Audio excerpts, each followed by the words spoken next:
Okay, this is the claw.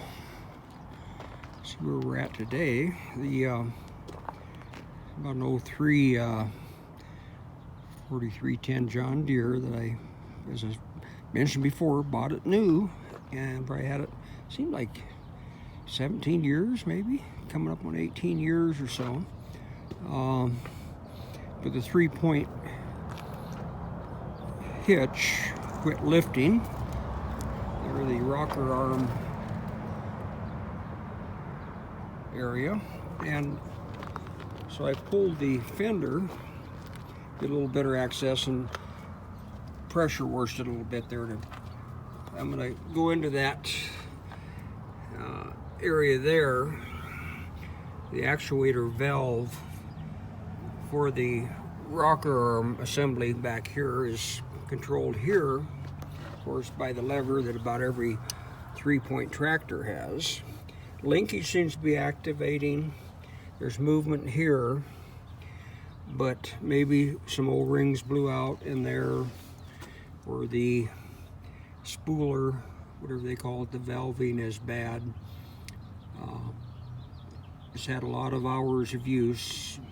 The tractor probably does have 12 to 1,400 hours on. I'm guessing the meter quit at about 652, I believe. In fact, if it is registering still, the digital, even though I've kept it covered most of its life, is all faded out. You can't read how many hours it's got on it. So anyway, just an update there on what happens when you get older equipment. It starts to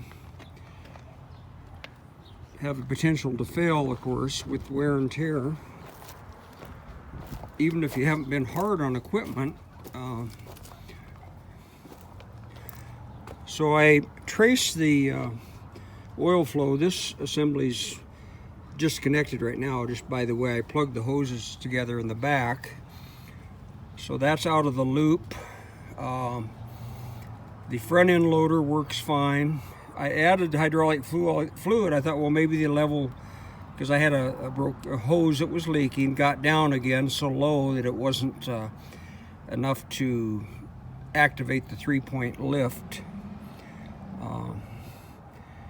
So anyway, we'll go ahead and just see if we can find something obvious in the linkage in there. I do have the manual, and they don't go into great depth or anything, but it does show all the parts, how to disassemble it and so forth to some extent. And there's a little filter after I pressure wash it. You can actually see that it's a breather filter. Anyway, this is Tractor Hype signing out for now. We'll see how we do on this project today. Just need to see if it's realistic here to fix it.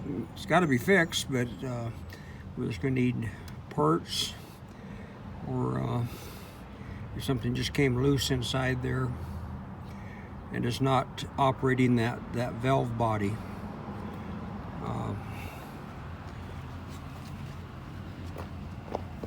Got the one line I disconnected. Here is the coming from the loader valve body. The hydraulic flow comes there to the loader first, and then over here to the rocker arm control valve. And right with the sun out here, it's kind of hard to see all this, but right into this area is the hydraulic input. So anyway, we'll see what we can reveal here shortly. Sign Hype out for now. So this is just a few minutes later here, working on our spool valve, I guess is the terminology, and the linkage that controls the 3-point lift. Rocker arm sends oil to the piston to put that in the lift mode, lift cycle, and then you've got your linkage here for the draft control. That's got to be hooked up before the mechanism will push the plunger in. If you have the draft control disconnected and move the lever, the linkage just floats here. It does not activate and push the lever. So that was just some testing I was doing earlier before I took it apart. And it looks just like the manual shows. You do have to remove 3 Allen screws here to pull this assembly. The amazing thing, there's no gasket here. There was no gasket or seal at all. It just let loose right away when the bolts were loose. And so I guess the oil flow, most of it stays in the valve body and ports right out to activate the rocker arm. This housing evidently is not fully under pressure. There is some oil came out of it, so it does have presence of hydraulic fluid in there, or tractor fluid. But so anyway, we'll go ahead and go one step further. I don't think I want to hook that hose and start it, because maybe high pressure does come out here. I'm not sure. It's just not a tractor expert. Don't work on them every day. So more of a backyard mechanic at it here. Signing out for now. The Claw, over and out. Okay, guys and gals. I say gals. Gals are probably working on tractors too nowadays, since they like to go off and fight in Iraq and Afghanistan and fly jets. I guess that's okay, whatever. Anyway, suspicious. This is a little plunger valve. You can see it operating. This has in there a little piece of mesh. First I thought it looked like, oh, almost like steel wool, but it looks like a real fine screen. Now you can see that's right on there's the plunger for the valve. That's the levers activate right there and push that for the draft control and to override and raise the bucket. When you pull the lever back on your right side, your draft control lever. Anyway, I'm going to see if I can gently get this out of here, because that is holding that valve open, and it probably gets pressure from the backside and closes on this port. It's a tapered fitting, so it'd be just like a hydraulic valve under pressure, but it's being wide open. That's probably releasing all the back pressure, so it doesn't have any lift. Anyway, so there's it's probably one of a kind, you know. I'm not saying that every time that this situation would happen, it would be that screen mesh got pushed out from someplace in the system, and this was the weak spot where it stopped. I was ready to pull this access plunger or whatever here, and the one on the other end, to see if there was any blockage, but this is very suspicious, and this has to be something to do with it. So anyway, we'll work on that and update you on how it goes. If we can get that out of there successfully, we may have to disassemble this end and pull everything out to be safe. Be sure we've got it all out of there. But I'll either have to mount it back on the tractor or find a way to clamp this, because the bolt at the other end that accesses that plunger assembly, which is spring loaded, it's really tight, so I don't want to drop it in the dirt here or something trying to get it off. And there's what that valve looks like. It looks like it's I don't know if that's American made. It's got the brand name on there. It's really easy to see in the book, but it does appear everything is metric, so it's not necessarily a Imperial made item. Okay, sign hype the Claw out for now. Sign hype back under the Claw, I call it, guys, because I've got the Claw excavator sitting over there. on this hydraulic problem, that the reason the rocker arm possibly hasn't been lifting is this valve is just gently spring loaded. It seats in this area of this control valve block. Probably the light's not good here. Now the wind's picking up a little bit. So, but anyway, this mesh, I'm gonna assume it's kind of folded up. It's like was probably a little piece of fine mesh screen in the system someplace. Evidently washed through the system, and this was the weak spot where it stopped, or the strong point. But anyway, it was wedged. All this mesh was wedged in here, kind of like fine steel wool, stopping that valve from seating. And that valve needs to seat in that hole there to route, so the hydraulic fluid can route the right direction to the piston and the rock arm to lift your 3-point. And to gain access to that, I did remove that plug at the other end, and then I was able to actually slide the components out, which are that valve, the plug, and a spring. I don't know if that's picking it up. So everything else looks real good there. I'll see if I can find, I've got a set of metric and imperial O-rings. I'll see if I can find some that'll fit. They say in the book, you know, if you don't replace them or if they're damaged, of course they're going to leak. So make do. But I have a feeling that this is was worth delving into. You can imagine taking it to John Deere, you'd probably have a $1,000 bill easily, and they might want to go even deeper and rebuild things.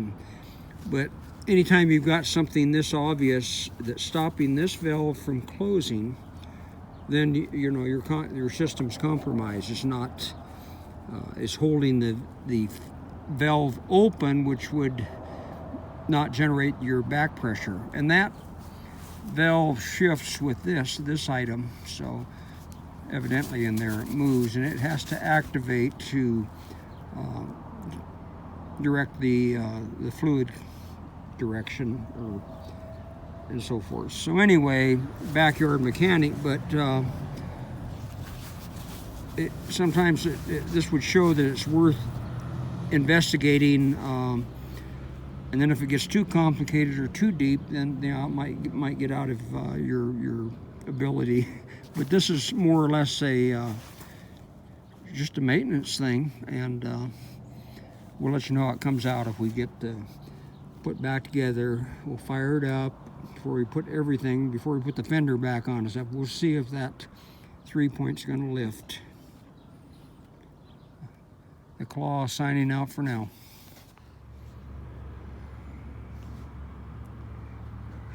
I think I'm recording.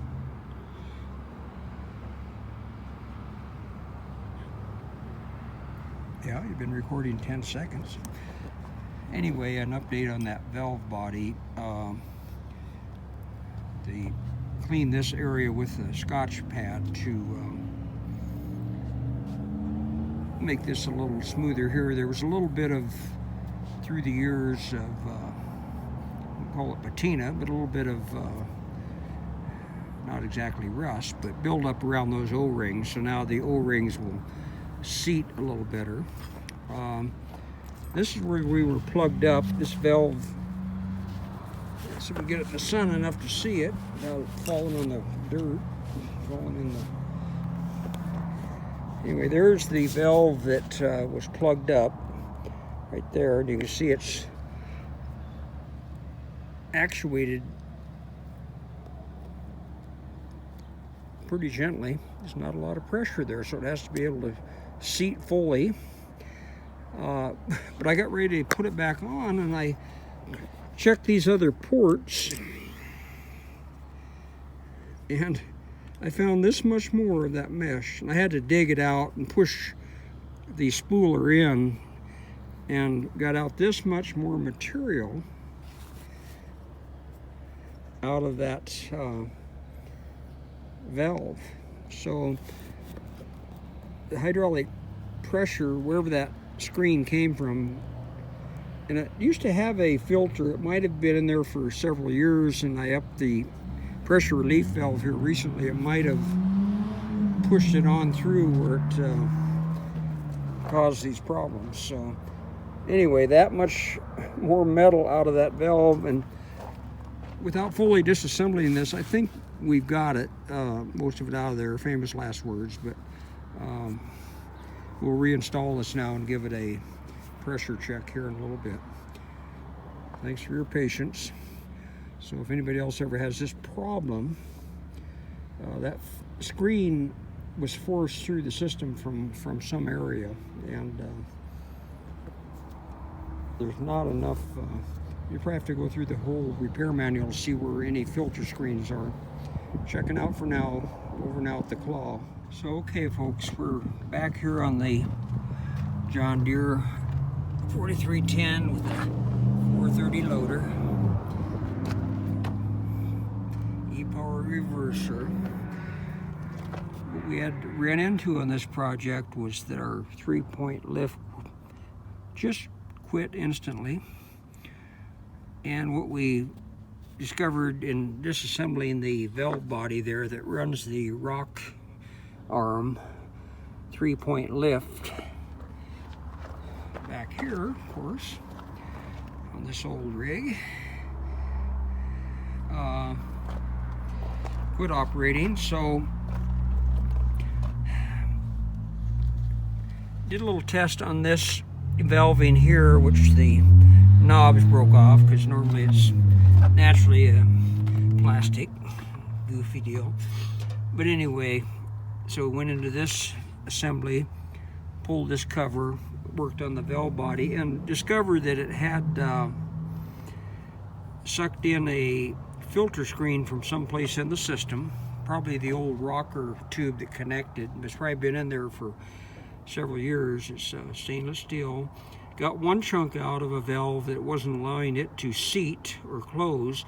Just before I reassembled, I looked at some of the other ports, and there was a whole much larger chunk of that screen mesh, which I saved.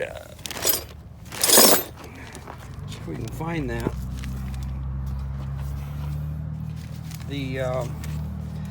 So you imagine you got your little valves, your little porting areas there. Hold on.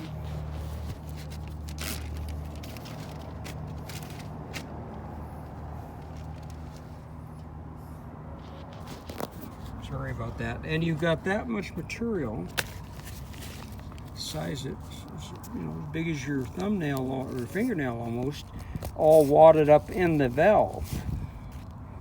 Let's give her a test run here.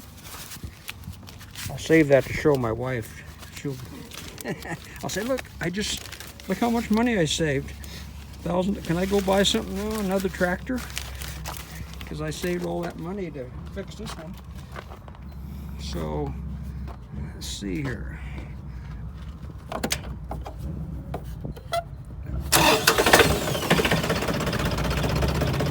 Get that baby idle down to about 500. It's kind of nice. It doesn't, not real annoying when it's setting and running.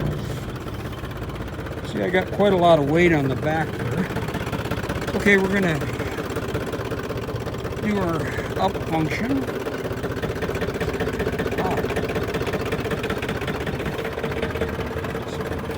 So we've got lift again.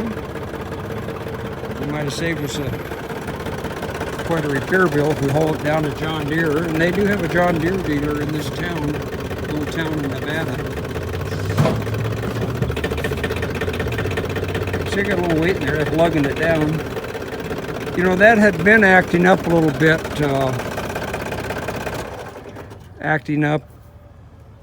a few times where evidently that material that was in there was moving around a little bit, and it would be slow lifting. I know now heading out the other property, and